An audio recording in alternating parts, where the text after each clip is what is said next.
Hi, I just have a silly question. Um, Yeah. so this workshop is not only for UPD students yet because I'm not a UPD student and in the forward was hearing it. Any question? Yeah, it's open for everyone. That question shouldn't be required, is it? No, it's not. Okay, yeah. It's open to everyone. So Thank welcome. you. Where are you from? I'm from India. Oh, okay. How'd you hear about it? Actually, I've been attending a lot of webinars on this meetup, so and this one showed up, so I just applied to it. Wow, it's pretty cool. Cool. And I haven't started college yet, so. Oh, where are you thinking of going? I know, like, with the pandemic, it's kind of making plans hard, but... Yeah, I just completed high school. It's like really tough to apply for colleges too. So I don't know yet. I still haven't applied for colleges. In our country, there is something called as counseling, so you have to first apply for it, and then only you get to know which college you get into. Okay, that makes sense. Okay. Well, what makes you, like, interested in Python programming? I was interested in coding as a whole. So in my high school, I took biology. So I didn't have the chance to learn about computer science or Python.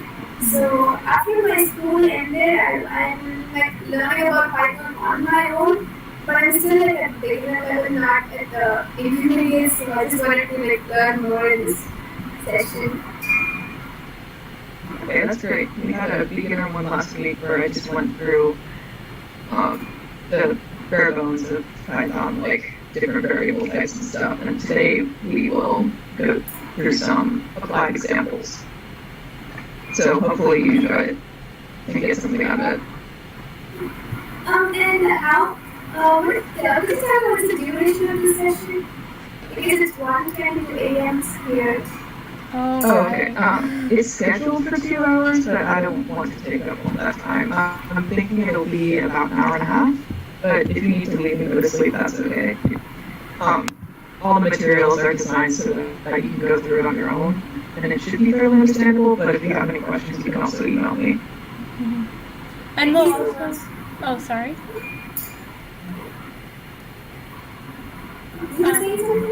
Yeah, we're also going to be recording the session, and I will be announcing it at the beginning when we start. So it'll be available on the WEHack UTD YouTube account. If you do want to watch the recording later, like if you have to leave or anything. Thank you so much. Yeah. Hi, welcome. There are 2 QR codes up on the screen, and so you can go ahead and sign in with the one on the left. And then if you haven't downloaded the programs for it yet, you can use the QR code on the right to do that. All right, thank you.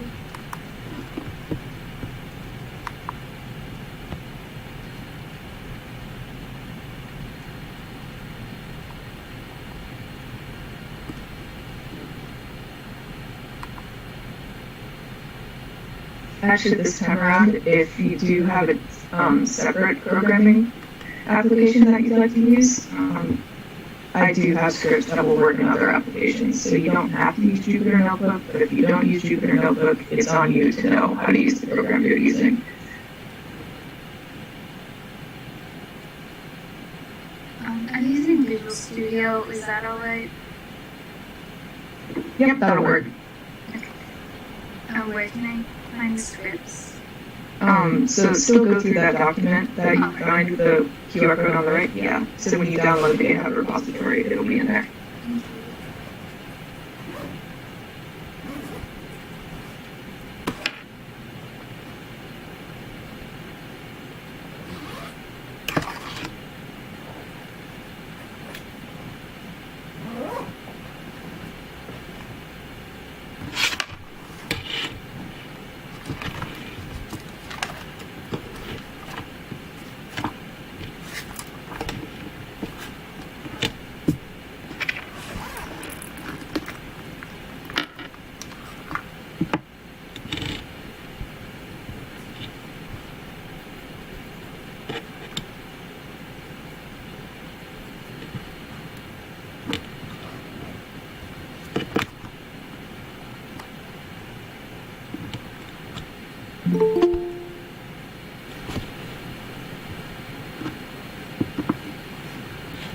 Hi. You can go ahead and sign in.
Hi everyone, welcome to the Intermediate Python workshop.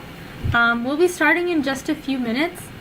For now, you guys can use the QR codes to sign in and download any of the programs that you might need.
Let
me know if you're having any trouble downloading the software and the necessary files from GitHub.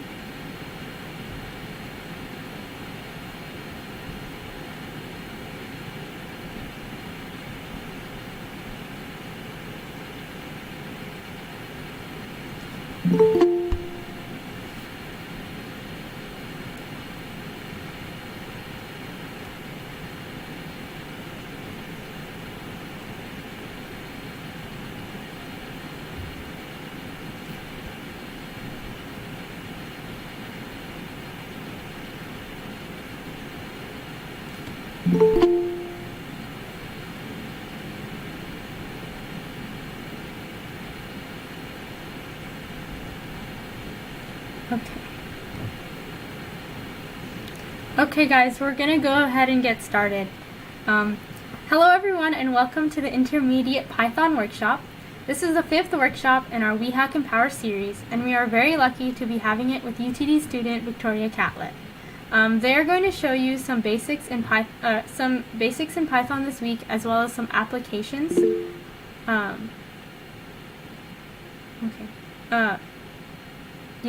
They're going to show you some applications of Python this week, and this is a follow-up to last week's Beginner Python Workshop. You can check out the recording of the Beginner Python Workshop at our WEHack UTD YouTube. Make sure to follow WEHack UTD on Instagram to get the most recent workshop updates. And also feel free to unmute yourselves and turn on your camera if you have any questions. And make sure you sign in using the QR code and follow along with the Getting Started document. And now I'll pass it on to Victoria. Alright, hello everyone. Hopefully you've been able to download the Anaconda distribution and the files from my GitHub. If not, I will be talking for the next few minutes, so you should have a little more time to do that. So, welcome to my Intermediate Python Workshop. We just went through our introductions, and here's the rest of the things we're going to do today. So, I'm going to do a kind of flyby review of basic Python, just to make sure we're all on the same page. But then these slides are available in my GitHub, so you can use them as reference later. And then the main part of this workshop is going to be us going through some examples of how to use Python packages. And then I have one other example about how to call other Python scripts from another Python script, which is slightly more advanced thing, but actually not too difficult. It helps you split up your code into multiple files. And then we'll go through some resources. And I'm hoping this will take about an hour and a half, but then I have one more example for anyone who wants to stick around and learn about a funky file type called fizz files. Alright, so that QR code that was on the right earlier should have guided you through this, but you should have downloaded all of the files from my Python Workshop Intermediate repository. Let's see. Alright, so when you download it, that didn't change the name for some reason. It should be called Python Workshop Intermediate-Master. And inside of it, there are 3 folders and a file called README. So README is just something that makes the GitHub repository have a nice description underneath it, so you don't need to worry about it. And then files contains these 3 files, which Python scripts will be calling because they contain data that we'll use. And then the next 2 folders contain the exact same things. If you're working with Jupyter Notebook, which is what I'll be using today, you want the Workshop Notebooks folder. And if you're using another Python IDE, which is just another app that you can use to program in Python, you can use Workshop scripts. They just contain the same code as the Jupyter Notebooks, but without the text boxes in between. If you're using another IDE, that's fine, but it's on you to know how to use it. Alright, so let's quickly go over basic Python. I did give a workshop on this last week, so hopefully everyone's up to speed, but this will just be a quick reminder, and for those of you who know several other programming languages, it will help you remember which syntax to use. Alright, so in general, a Python code has this kind of structure. There's something at the top that has a hashtag in front of it and something like this. Don't worry about it, you can delete it if you don't know what bash scripting is. Alright, then there will be a comment at the top, oftentimes that just contains the author information. This is good practice for whenever you're writing your own code and publishing it somewhere so everyone knows who wrote it. Then there will be several lines where you import packages, and these packages are collections of code that somebody else wrote that you can use. Then the next block is where you define all of your functions, and then finally at the bottom is where you finally call all of the functions, either that you wrote yourself or from the packages you imported. And sprinkled throughout the whole document, or throughout the whole code, you can use short comments that start with a pound sign or long comments that are enclosed by triple quotes.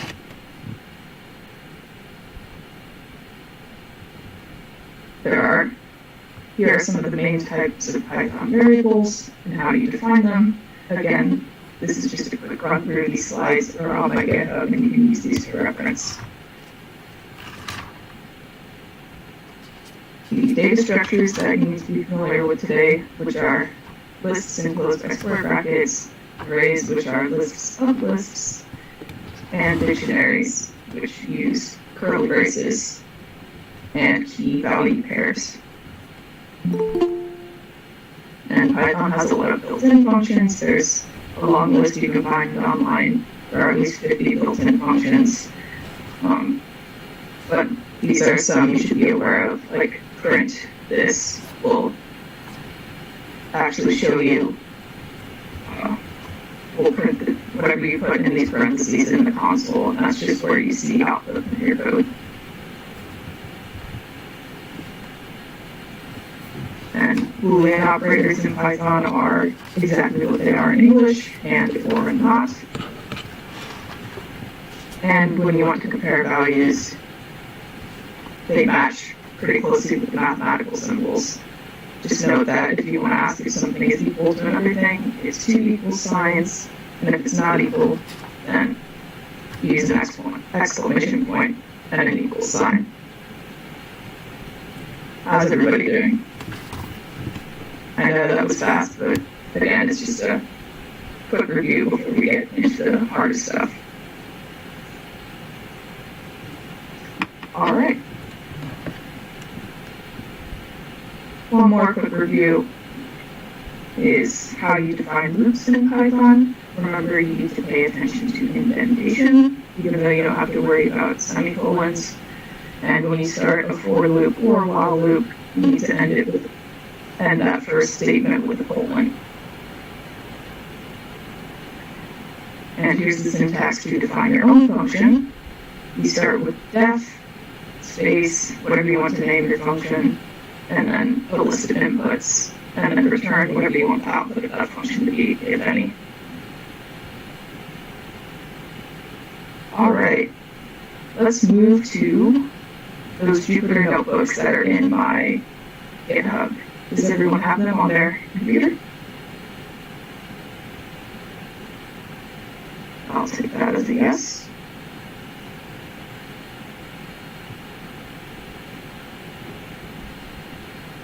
All right, can you guys see my screen again? You should see my GitHub. All right. So I'm going to be working with what's in workshop notebooks, but again, you can use what's in workshop scripts if you have another IDE.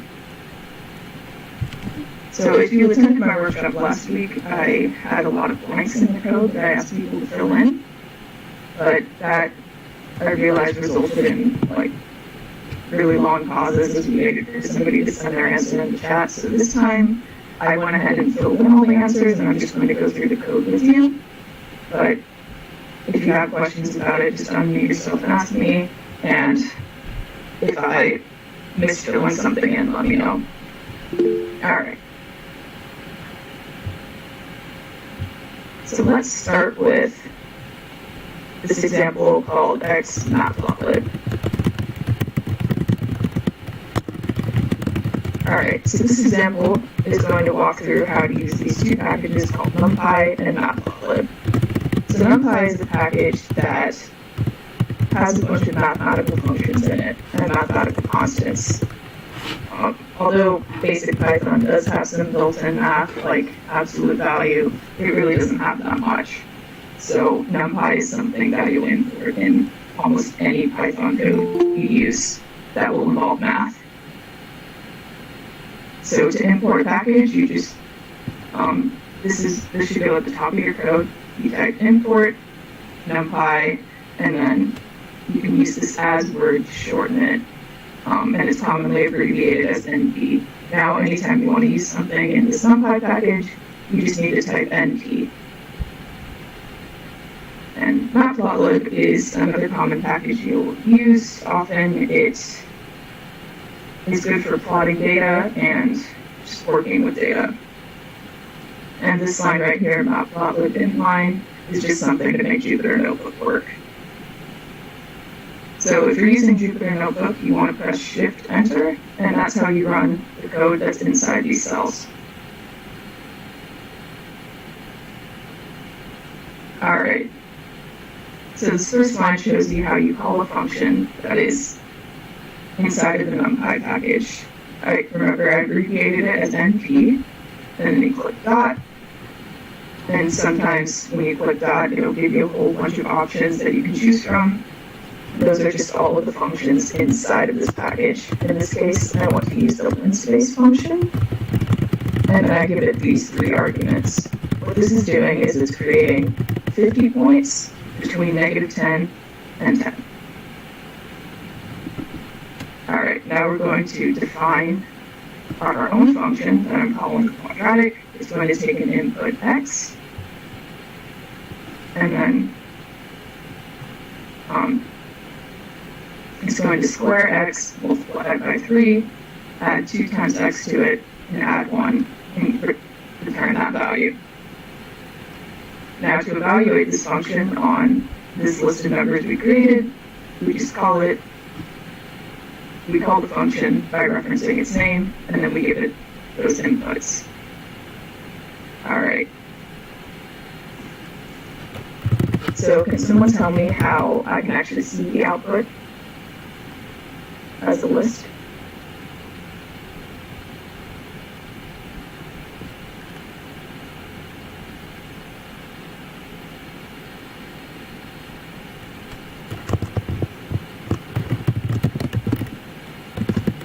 All right, well, let's try this. This is one of those built-in functions I referenced. Remember, it's just going to show us what the value of this actually is. There, okay, that looks roughly right. So this function evaluated at all of the points between -10 and 10. So now we're going to use matplotlib to actually plot those and see what it looks like, because honestly, it's hard to tell if these numbers are actually correct. so I abbreviated that. So I imported a subset of the Matplotlib package actually, because Matplotlib has a whole bunch in it. We'll be using the subset called iplot, which has a bunch of functions dedicated to plotting things, and I abbreviated that as PLT. Alright, so PLT.figure. This first line here doesn't take any arguments, it just creates a blank figure for Python to plot on. This next function is plt.plot. That does exactly what you might think. It plots x and y values. Now, these things at the end you don't actually need to put. Python would do fine if we just did plot x and y. But these things at the end are called keyword arguments. These are extra things you can include in a function call that make it more specific. So in this case, I'm saying I want to plot these things. Plot it green, plot it as a triangle, connect all the points with lines, and when I create a legend later, I want that data to be called my data. And you can see it. When I create a legend later, it uses that label. Alright, X label tells it what to label the X-axis as. Y label labels the Y-axis, and if you're familiar with LaTeX programming, you can use some of the LaTeX syntax in your graphs by putting an R before the string. If you're not familiar with LaTeX, don't worry about it. And that's how you add a title to your plot. Legend makes the legend actually show up and use all the labels that you told it to, and plt.show is, alright, show me the plot. And there we have it. That is the plot of the data we created using NumPy. How are you guys doing?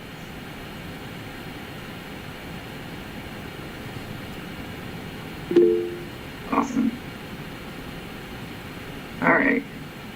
Has anyone tried this line I commented out? Or does anyone have an idea of how this might be different?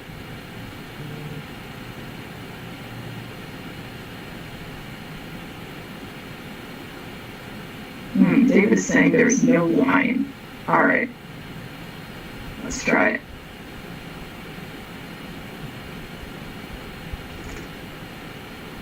And you're right. Yeah, so the only difference between plt.scatter and plt.plot is that scatter makes a scatter plot, whereas plot assumes that you're making some sort of line graph and connects all the dots.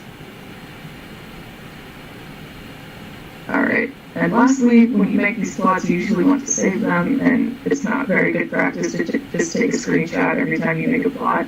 So instead, you can actually save these plots you make using the savefig function.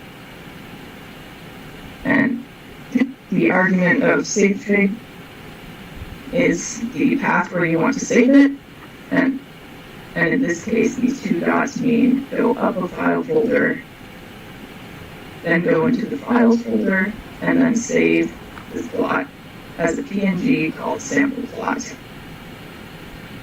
And whenever you use this, if you're making multiple plots, make sure that it knows which plot to save. So in this case, we've only created one, so it just knows that the figure it's saving is the one we made earlier.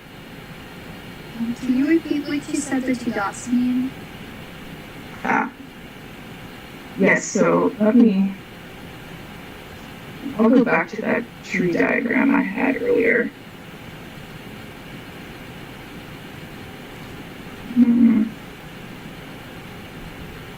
Alright. So your download looks like this, and right now we're using a notebook that's in the workshop notebooks folder. So when you use a path, you could tell it the whole big path on your computer that starts to look like your username and then documents and then whatever. But a better way to do it that will work when you move files around is to use the 2 dots. And what that means is go up a file folder. So the path is go back to this main folder. Again, that name is wrong, I apologize. And then go into files. And then save it inside files. Does that make sense? Yes, thank you. Awesome.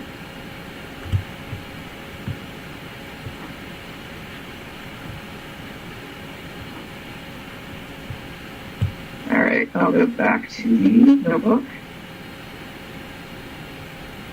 I think we have another question in the chat.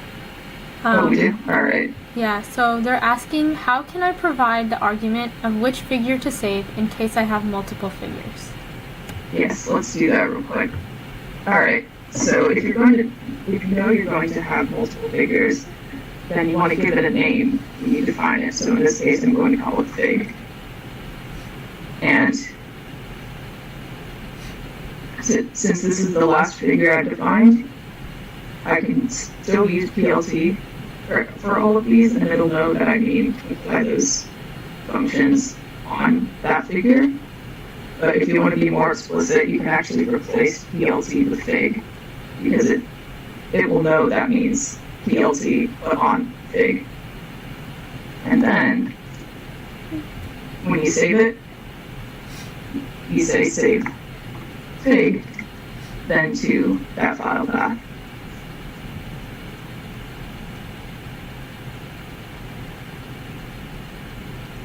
Alright, that's it for the matplotlib example. Does anyone else have a question about it?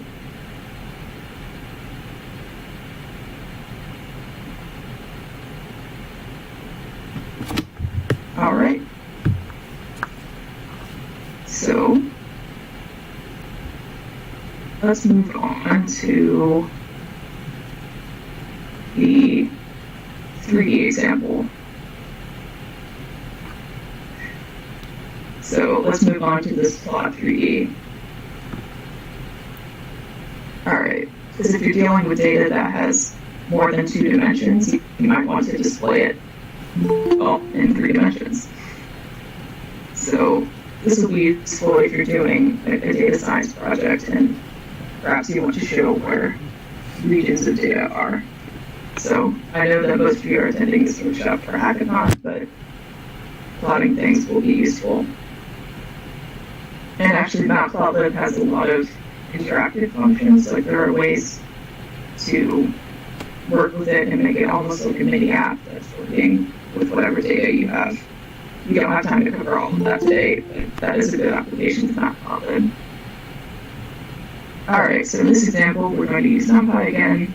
We're going to use the subset of Matplotlib called pyplot, another function of Matplotlib called CM, which stands for color map, another package called SciPy, which is similar to NumPy, but it's for more scientific math.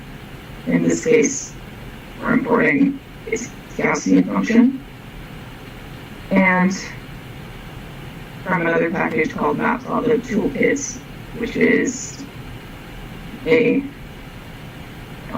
subset of Matplotlib with its own name, and then this function which helps you plot in 3D. And again, Matplotlib inline just helps Jupyter Notebook create plots. Alright, so let's create a 3-dimensional Gaussian, or a Gaussian in 2 dimensions that then has z values. So we're going to use that multivariate normal function from SciPy.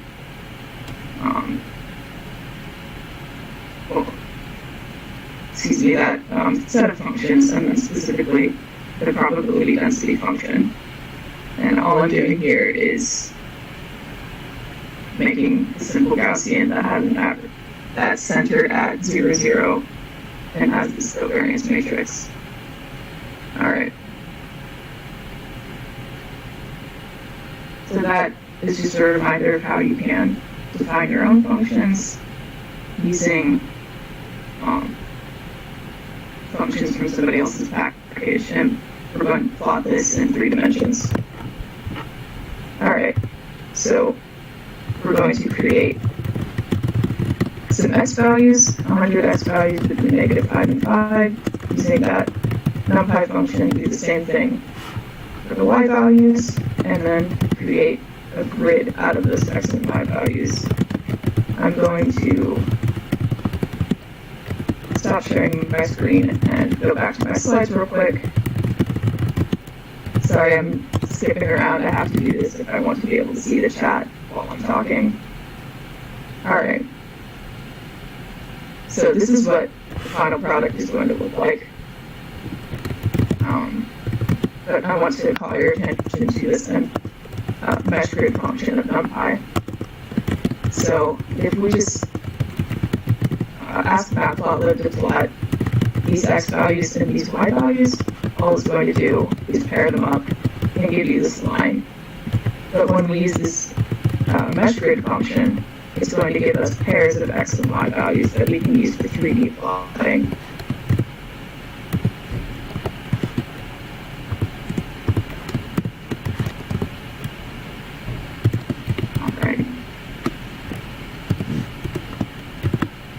Alright, can you guys see the notebook again? So multivariate normal is a set of functions within SciPy.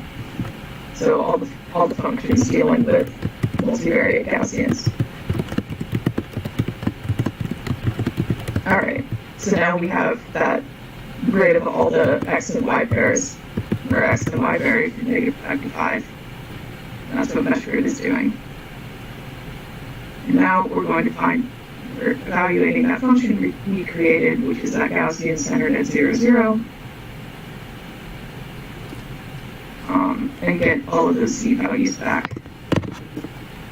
So this mesh grid function is giving us two arrays of x and y values. So think we have a square of those x values that look like that grid I showed, an array of those y values that contains all the y values of that grid I showed. And what mp.stack is doing is it's making a single array out of both of them. So now it's a 100 by 100 by 2 array, or an array of all the x and y pairs. And then we're evaluating the function on each of those x-y pairs.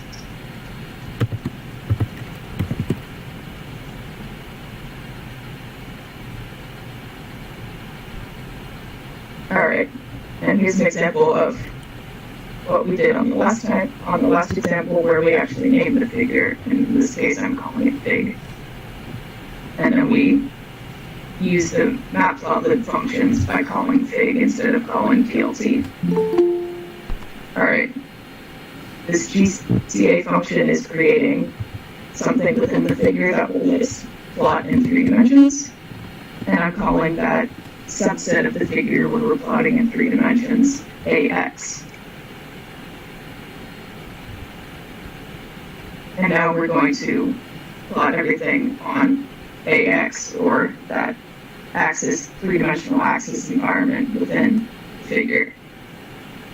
We're going to use the Matplotlib function plot surface, plot those, and then that takes 3 arguments, those grid x values, grid y values, and then the z values that we found. And then the rest of these keyword arguments just make the plot look nicer. If you want to talk about those, we can. Alright, so let's ignore that for a second. Alright, so what that did is it gave us a figure, and then within the figure, it created an axis environment with 3 dimensions, and then we plotted all those x, y, z values as a mesh. And what a mesh is it kind of creates little planes that connect the points. How are you guys feeling about this?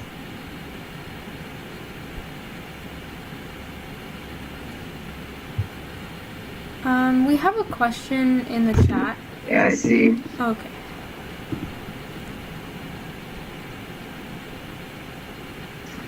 Okay, so you're saying from, it's a generic example here. Okay, so packages can either be just a single set of functions, or they can be like packages of packages. So it's similar to that file tree, where you can have, in that case, you have, I'm doing hand gestures, so I don't know if you can actually see me. You have to, when you're using a new package, look at the documentation to see how it's structured. And every time you use a dot, you're going into a subfolder, basically until you finally hit the actual functions, and then you import a function from that. Does that answer your question?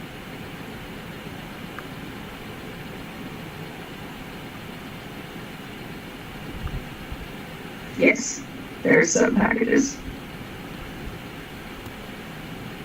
Great. All right. So now I'm going to uncomment this line I put earlier, and this is going to create the two-dimensional projection of this surface. So I'm saying take the same x, y, and z values, but flatten it along the z direction. And then this offset just shifts it a little bit, otherwise you wouldn't be able to see it because it would be on the same plane. So there, now it's plotting the two-dimensional projection of this bivariate Gaussian. And if you're not using Jupyter Notebook, like say you're using another IDE, this plot should be interactive, so if you click on it, you can pan around and see what things look like from different viewing angles.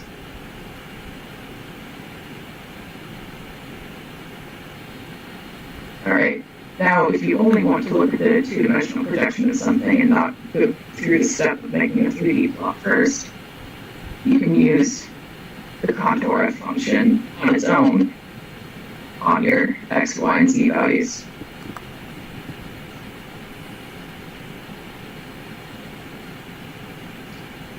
And then, if you want to see what the values assigned to each of those colors are, you can ask it to show you the color bar. And that's just asking Matplotlib to show you which colors it's assigning to which set of values. All right, do we have any questions on this example?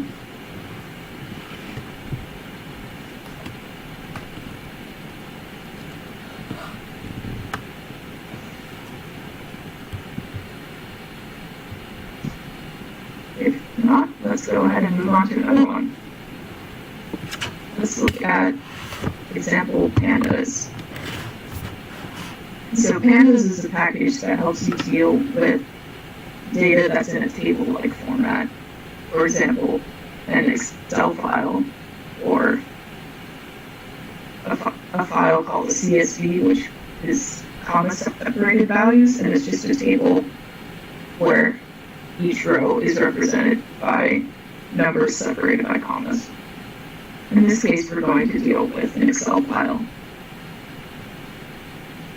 All right, so we need to import NumPy, which you'll use in almost every program.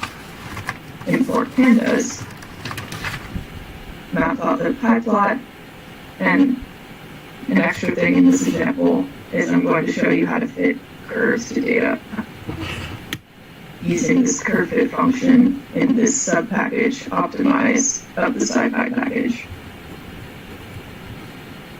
All right, so first, let's define a sine function so that whenever I want to, or this will help us fit a sine curve to the data later. So it's going to take inputs x, a, and b, and give us this sine curve evaluated at all of those x values.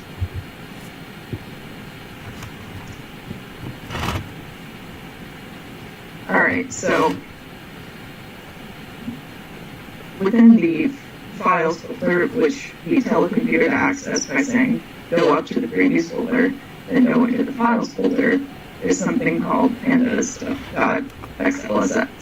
which is just an Excel file. If you want, you can open it on your computer and see what's inside, but don't change anything, or it might mess this up. Alright, so Pandas has a function called read Excel.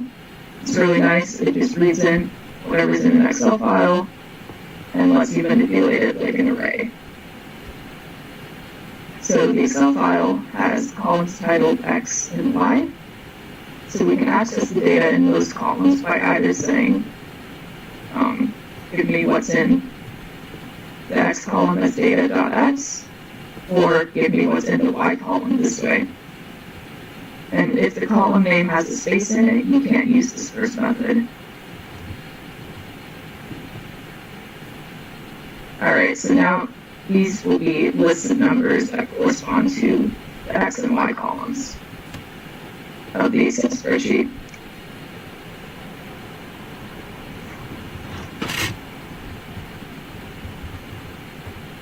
Alright, so first we're going to plot the data that we're reading from the Excel spreadsheet to see what it looks like.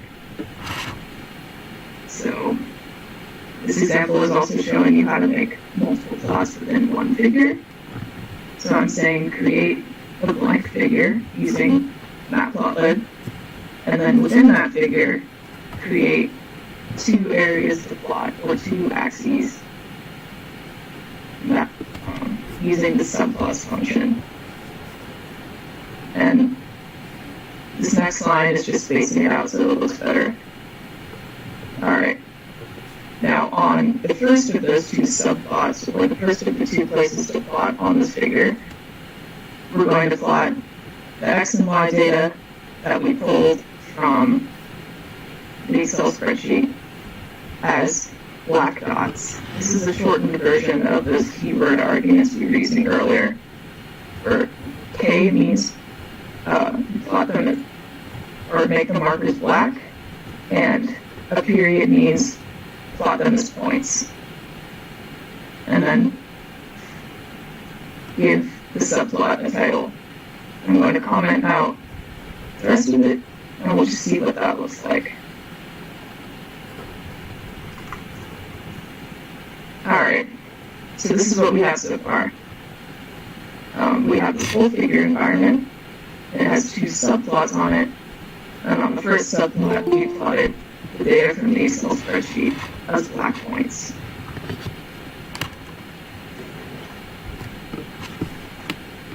Alright, so now we're going to try fitting a curve to it, because just looking at this visually, it's clearly some sort of sine curve, but we want to find out exactly what its amplitude and angular frequency are, which is why we defined a sine function earlier that has a variable for its amplitude and a variable for its frequency. So we can find out what variables A and B best fit the data by using that SciPy function curve fit. We're fitting that function we defined earlier to X and Y, and we're giving it an initial guess of A equals 1 and B equals 6. And parameters are going to give us the best fit A and B for that sine function. And that's what we're saying here. The A that we get from the fit is the first output of this curve fit, and the B that we get from it is the second output. And if we want to see what it looks like, we just re-input that into the function we defined and get those Y values, and then we're going to plot those on the second subplot and see what it looks like compared to the original data. Alright, so this is the fit curve that we fit to that data, and sure enough it matches pretty well. But it's only matching well because we gave it a pretty good initial guess. If I guess like 100 and 600, it's probably not going to find the right values. Nope. Alright, any questions about that?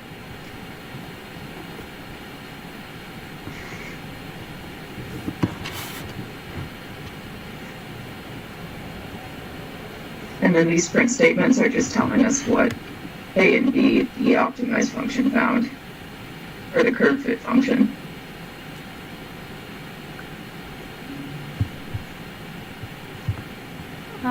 We have a question in the chat. I see. What does the percent sign in the print statement do? Right, so I talked about this in the workshop last week, but this will be a good reminder. So to print a sentence like this, we could use strings, and then I could make this first string and do a comma, put the variable comma, next part comma, but that's a lot to type. So instead, I know that I want my full print statement to look like this, but I don't know what the A value is going to be or what the B value is going to be. So this here is acting like a blank, and I'm saying I'll fill it in later with a float that goes to 2 decimal places. And then I'm going to fill in that blank with whatever the value of A fit is. And then in the second blank, I'm also going to fill it in with a float that goes to 2 decimal places. And I'm going to fill in that blank with the value of B fit.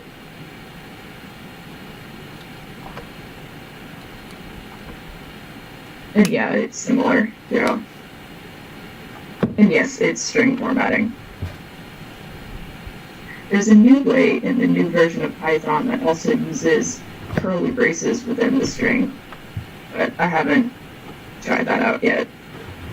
So instead of something like this, you could put A fit, but I'm not totally sure if that works yet.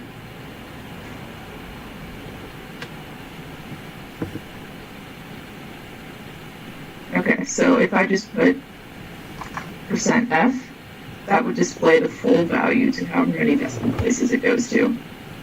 But if I add this 0.2, I'm telling it only give me the first 2 decimal places. Because this thing could have 100 decimal places, and then this would be a very hard sentence to read. So instead, it's only giving me the first 2.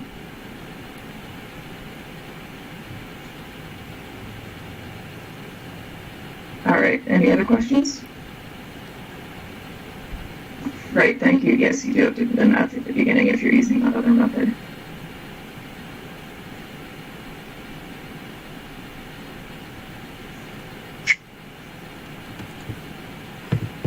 All right, let's keep going. So now that we fit a curve to the original data, we might want to save those values to the original data file. So the data we imported from the Excel spreadsheet was called data. So what we're going to do is add a new column to it. And we're going to call that column yFit.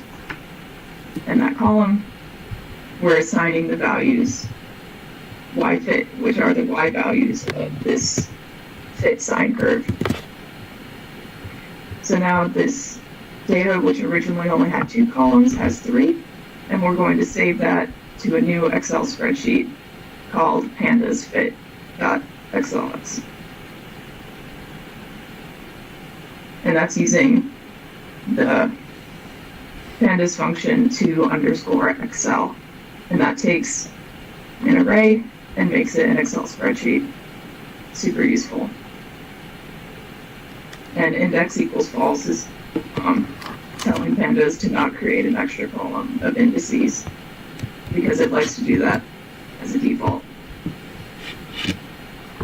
All right, and if you want to save it to a CSV instead, you want to create a new pandas data frame, and that's just a data frame is just an array that has column names. So I'm going to make the first column called X that has values that are equal to the X values, Y that has all the Y values, and yFit that has all the yFit values, and then save that to CSV in the same manner, except instead of .xlx, instead of .that, it's .csv. So when you run that, you should be able to, or you should see these files in the files folder now. Any questions?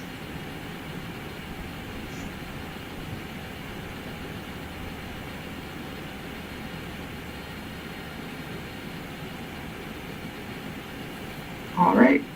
If not, let's move on to the next example, which is just how you call other functions. So when you're writing a lot of Python code, it can get really difficult to surf through a file that has thousands of lines in it. So you want to split things up, but you still want those several files to interact with each other. So I've written just a really short Python script. Notice I have a license comment at the top, and all it contains is a single user-defined function called call this function. And it takes an input x and returns the value of x squared and also prints this statement. And we're going to see if we can call this from another Python script. Alright, so you do so just like we were importing those other packages, but instead we say import and then the name of the file, except you don't include the .py. Awesome, and now, just like other packages, you say the name and then dot the function you want to call. So I'm calling the function called call this function within call this script with the value of 3.14, and hopefully it will give me the value of 3.14 squared and also print that statement. Sure enough, it's printing the statement that was within the function and giving me the value of 3.14 squared.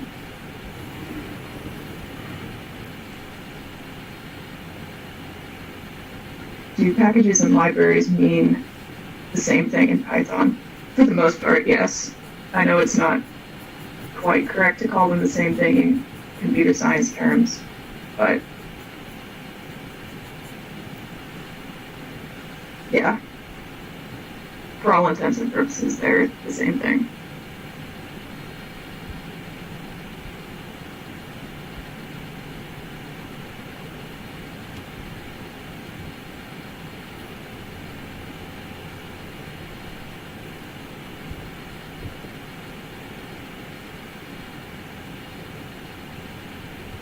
All right. Let me return to my slides now. Does the function need to be in the same directory from where we are calling? Yes. So if you notice, the Python file I was calling was in the same folder. You can have you can call functions that are in other folders, but then you have to do something similar to what we were doing with the two periods and navigate through your file system. All right, can you guys see my slides again? What do you mean, can we do it from outside?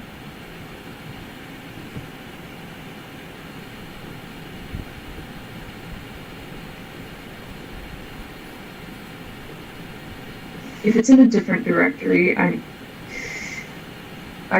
don't know if you can just use the two dots, but otherwise you do just use dots to indicate the folders you're navigating through.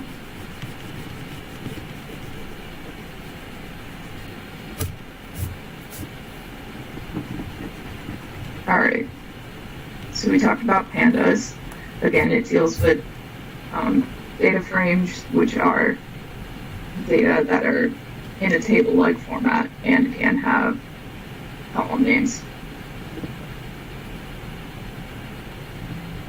All right, if you were here last week, this is a repeat, but I just have a list of a few other packages that I think will be useful in hackathons. You can use all of these, you just import using pip.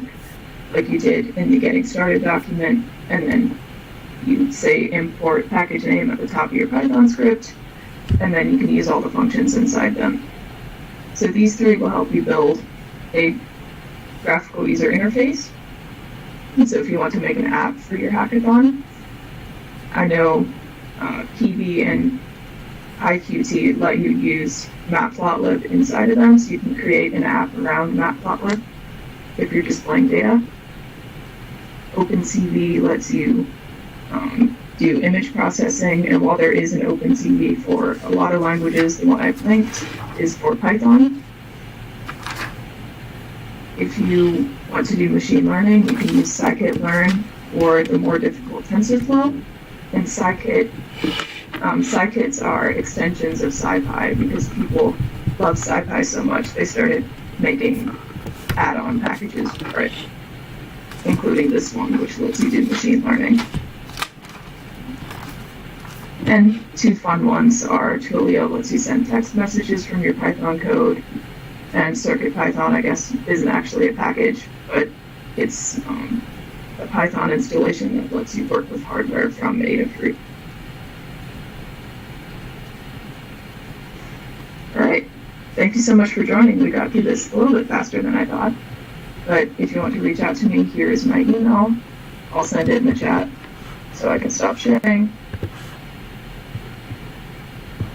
And does anyone have questions on what we talked about?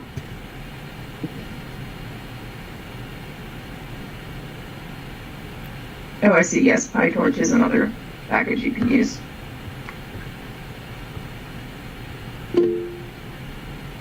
Yeah, so the webinar was scheduled for 2 hours, but we got through it a little bit faster because it wasn't as interactive as it is in person. So I just gauged the timing a little wrong on that. But I do have one more example for people who want to stick around and see how to work with FITS files, which are just a really weird file type that take a while to figure out how to work with.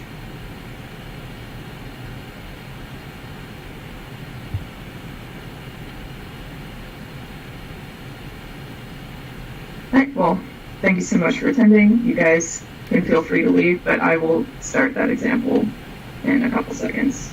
I think Maha might have something to say. Yeah, I just wanted to say thank you guys for attending. Victoria is a really great Python workshop host and a really good student.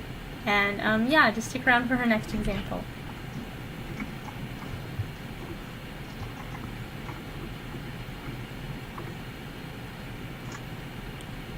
All right.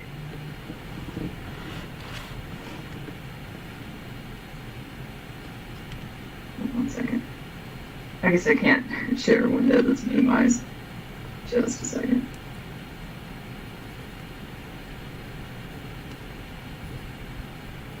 All right. Can you see my Jupyter notebooks now? Yeah. All right, fantastic. Let's open this example for FITS files. All right. So FITS files, or FITS stands for a flexible image transport system, and it's a way to effectively send image data. So the way these files are organized are, sorry, let me share my slides instead so I can show you visually what it looks like.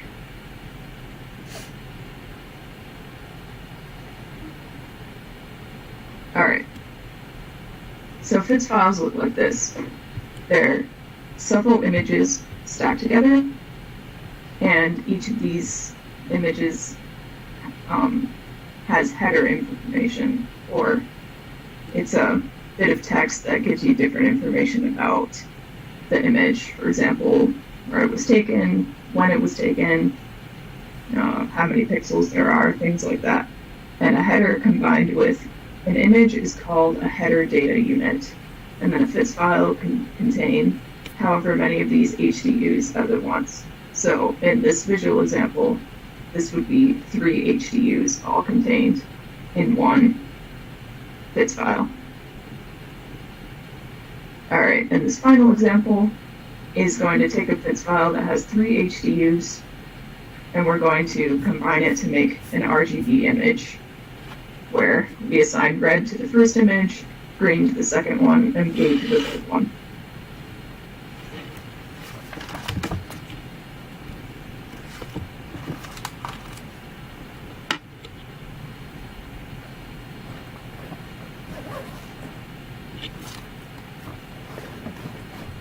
All right, can you guys see the Jupyter notebook again?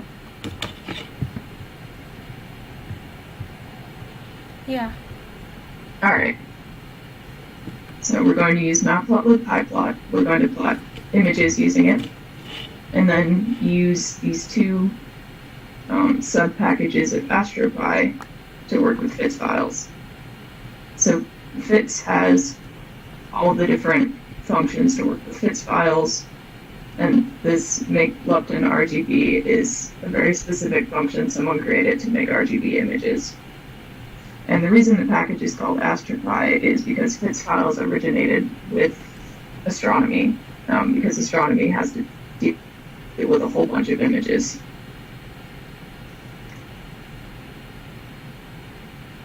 All right, so we're going to go up a file, go into the Files folder, and open this FITS file called Cassiopeia A using the open function within this FITS sub-package. All right, and that data is going to be called all data. And let's print the overall info about this data, which is an extra header that tells you information about the file. All right, so this is telling us that there are 3 HDUs, or 3 sets of images and their information that are each 1024 by 1024 images. All right, so to access the data and the headers of each of these HDUs, we just, it's similar to accessing parts of an array, where we say, I want to access the first one of those HDUs, and then the data inside of it. Or for the header information, go to the first HDU, and give me the header information. So now R1, G1, and B1 are just the arrays of pixel information for these images. And here's another way you can do it in fewer lines. But I'm going to comment that out because it does the same thing. All right, so now we have 3 arrays corresponding to those 3 images. So if I want to see the information corresponding to the first image, I can just print that header that I imported. And if I want to see a specific pixel value, again, it's just an array, so I can say, look at the 0th row and the 0th column. So here's all the information that this file has about that image. It was taken in 2007, stuff like that. And this last bit is the pixel value in the upper left corner. All right, so now we can plot each of those images. I'll show you how to plot the first one. We open up a figure, but instead of using plt.plot like we use for data, we use this function called imShow, or just image show. And the data we want to plot is R1. Origin lower just tells it how to flip the image. And use a grayscale to color the data points. And then tell us what colors go with each value. And then give it a title and save that image in the files folder. All right.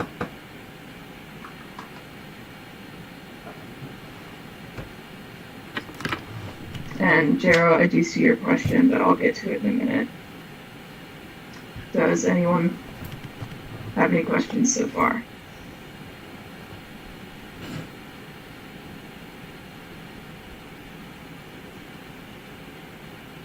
All right. And then now if we want to make an RGB image from all three of them, we open up a new figure and use this function with inputs that are these three arrays.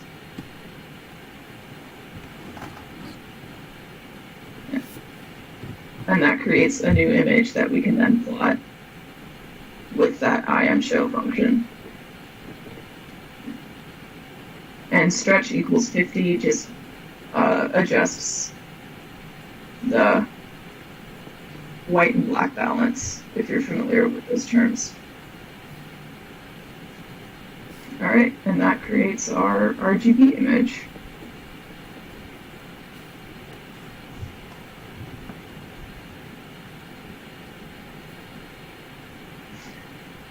All right, so Jared, you were asking, these packages seem to be more specific for data science. What are more common packages for Python, like sys? So when you download Python, you should get sys, or system, which helps you deal with file sorting, file paths, things like that. And this workshop was more me helping you learn how to deal with new packages.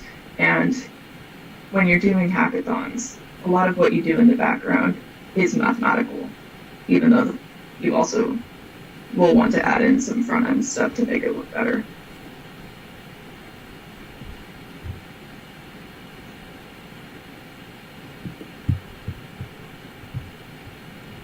Does anyone have any other questions?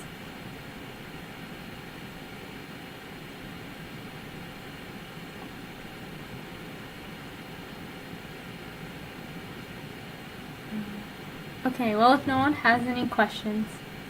Okay.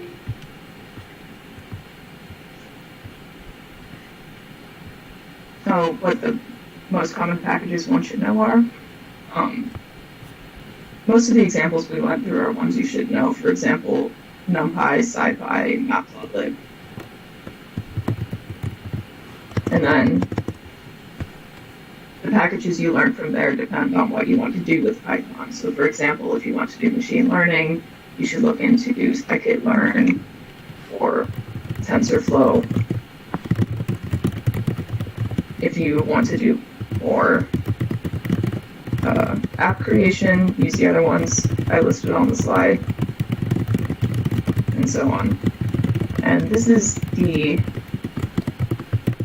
last Python workshop that I'll be doing for WEHack, but again, you can email me if you want to chat more about it.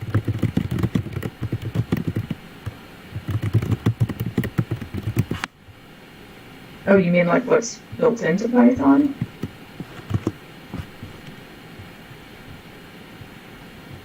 Okay, I can just let me find a full list for you. Suppose I should link that in my slides next time. Here, here's a larger list. So I mentioned these are built-in functions, not built-in packages. Like I mentioned, wanting to, we've used print statements, which are probably one of the most important built-in functions because they help you debug your code. But in that list I sent, there are other things like type, which tells you the type of a variable. Yeah.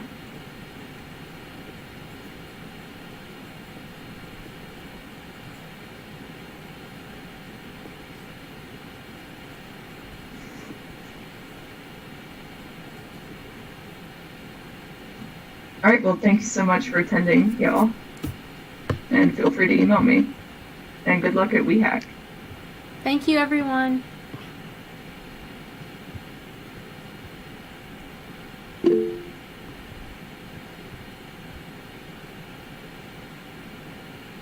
Oh.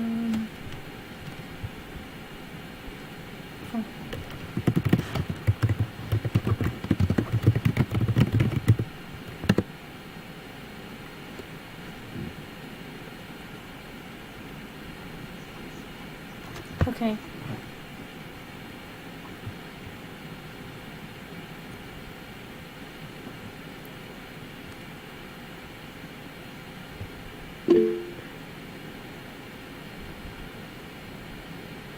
Yeah, I can send you the link from last week. Just a second.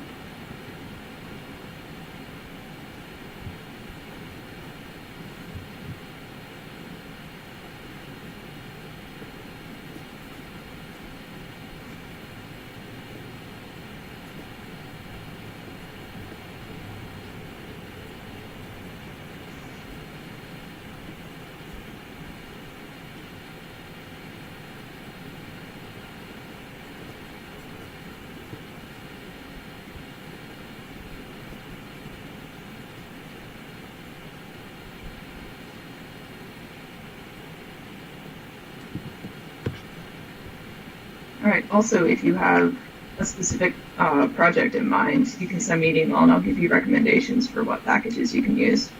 Because I know it can be a bit daunting to find them on your own. Okay. Thank you, Victoria, for hosting this workshop with us. All right. If there aren't any more questions, I think I'll sign off. Thank you. Bye.